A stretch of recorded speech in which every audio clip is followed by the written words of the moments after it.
How to uninstall Figma on Windows 11. In this quick tutorial, I will show you step by step. So let's start. First, click on Start menu and select Settings. You can also press Windows plus I on your keyboard to open Settings instantly. I just click Settings. Next, from the left sidebar, click on Apps. Now click on Installed Apps to view all the applications installed on your computer.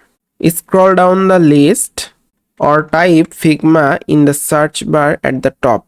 Once you find Figma, click on three-dot menu next to it and select Uninstall. A confirmation pop-up will appear. Click Uninstall again.